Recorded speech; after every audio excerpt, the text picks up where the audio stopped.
All right, so today we're going deep on a story that almost feels like it's ripped from the headlines, like something you'd see in a movie.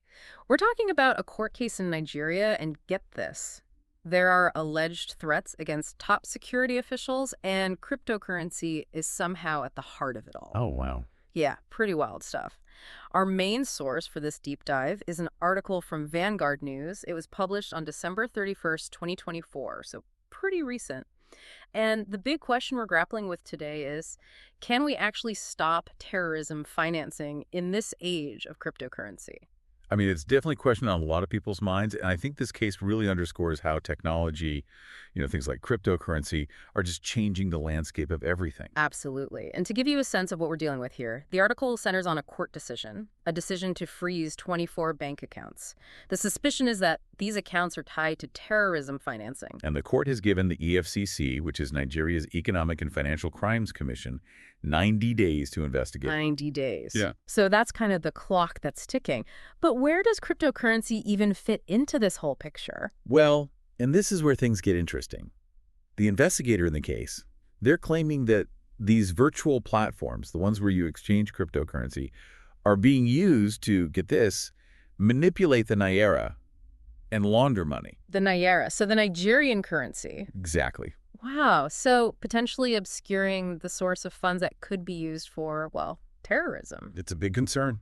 I mean, I understand cryptocurrency is digital, it's decentralized, but how on earth could someone use it to manipulate an actual currency like the Naira? Like, can you just break that down a little bit? Sure. So let's just imagine, right? Someone gets their hands on some illegal funds, right? Could be from any number of, nefarious activities. Okay, I'm They can following. use those funds to buy a ton of Bitcoin. But here's the thing. They do it on a smaller exchange, one in Nigeria that maybe isn't as heavily regulated. Oh, I see where you're going with this. Yeah. So what happens is this influx of buying, it's sudden, it artificially inflates the demand for Bitcoin on that specific exchange. So locally, the price of Bitcoin goes up. So they're creating like a mini Bitcoin bubble. Exactly. And then what they could do is convert that inflated Bitcoin back into Naya. But they'd probably do it on a different exchange, maybe even profiting from the price difference they helped to create. That is so sneaky. So basically, dirty money goes in, gets disguised as Bitcoin, and then comes out looking clean. It's a way to clean their money and make it look like it came from legitimate Bitcoin trading profits. Man, that is a clever, albeit illegal way to game the system. And I imagine incredibly difficult to track. It is. That's part of the issue with cryptocurrency, right? It's a big challenge for law enforcement because traditional ways of tracking money, they don't always apply in this decentralized world of cryptocurrency. It's like a whole new ballgame. And the article also mentions that this whole investigation was set in motion by the National Security Advisor Nuhu Ribadu. Apparently, senior operatives within the NSA started getting threats, ransom demands, the whole 9 yards. It's a pretty alarming detail. To target high-ranking security officials like that suggests a certain level of, well, organization, audacity. Hmm. It's definitely not your run-of-the-mill cybercrime. Yeah, it's next level stuff. And it wasn't just vague threats either. I mean, the article goes into detail about how the threats included really specific information about the operatives, like details about their families, their homes, even their daily routines. It makes you wonder how they even got that kind of information. It's a chilling thought. In this digital age, even people in positions of power can be vulnerable. And it really raises some serious questions about data security and how far these groups are willing to go to, achieve their objective. It's unsettling. Yeah, it really does make you wonder about, how far some of these groups will go to get what they want. Like the fact that they were able to dig up all those details about those operatives, Right. that's scary. It is. It's unsettling. Like I said, it almost feels like something out of a spy movie. But I guess in this case, the gadgets and secret agents, they're cryptocurrency and, I don't know, the dark web or something. Exactly. And this actually leads to another hurdle investigators often face. Like tracing the money in this cryptocurrency world, it's a whole different beast. Right. Because you could maybe track the money on the blockchain. Right. But that doesn't automatically mean you're going to find the people behind it, does it? That's one of the biggest issues with cryptocurrency. I mean, the blockchain itself, it's transparent, right? You can see the transactions, but it doesn't necessarily reveal who's actually making those transactions. So it's like a big financial puzzle. Like you've got all the pieces laid out in front of you, but you don't know how they fit together, and you certainly don't know who's holding the box. That's a pretty good analogy. And that's why investigators have to get creative. I mean, they have to use traditional methods, but also some pretty cutting-edge stuff, too. For example, they might look for patterns in the blockchain transactions, see if there are any links to, known criminals or criminal activities. I bet they also have to work really closely with those cryptocurrency exchanges, try to get information about the accounts involved. But that probably means international cooperation too, right? Because this isn't just limited to one country. Absolutely. Yeah, cryptocurrency transactions, they can cross borders pretty easily.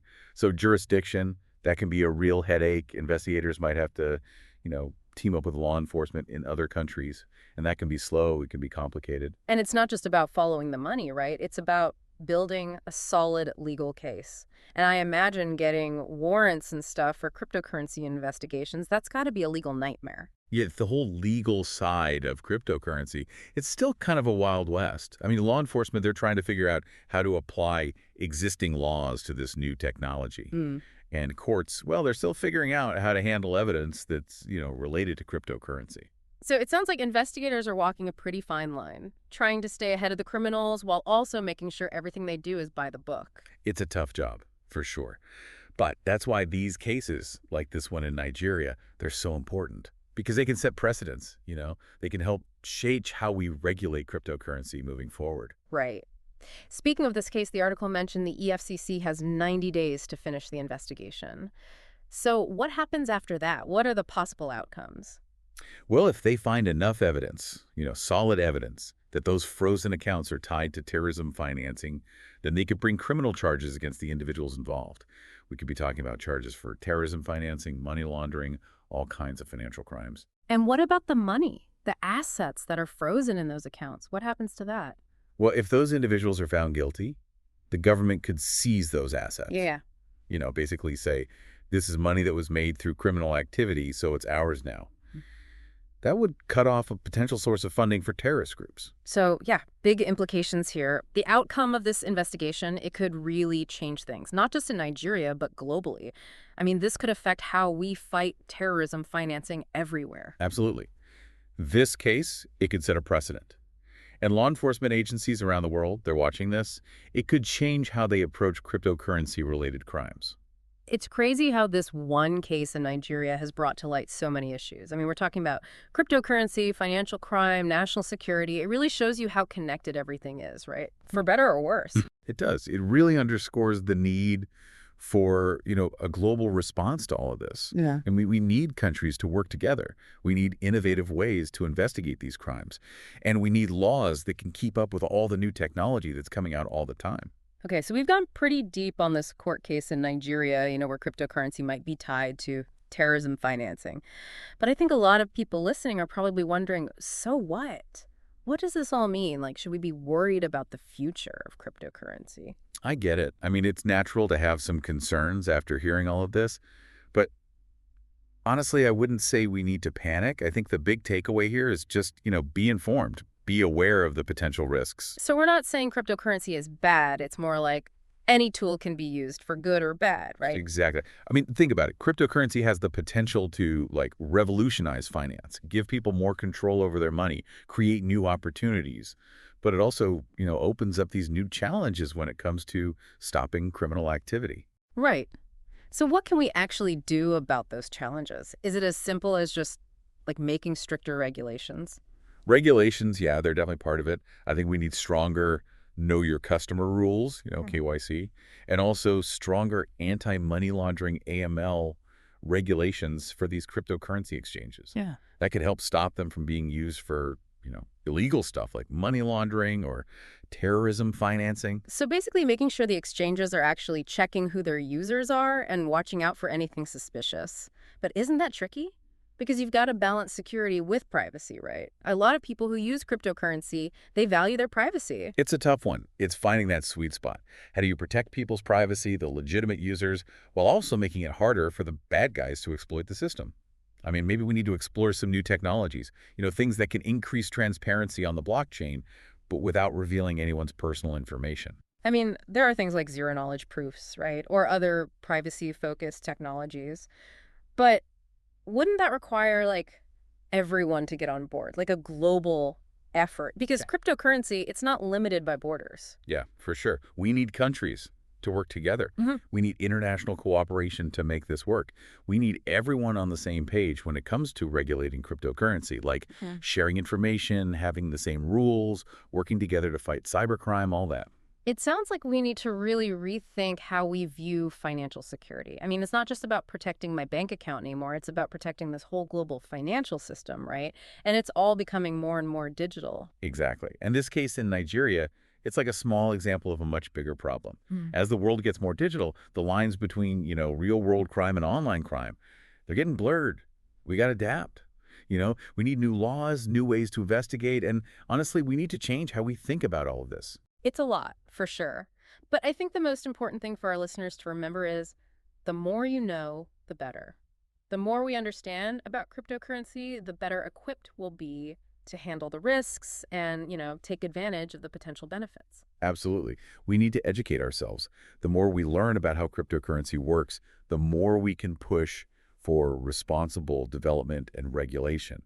Regulation that supports innovation, but also keeps things safe.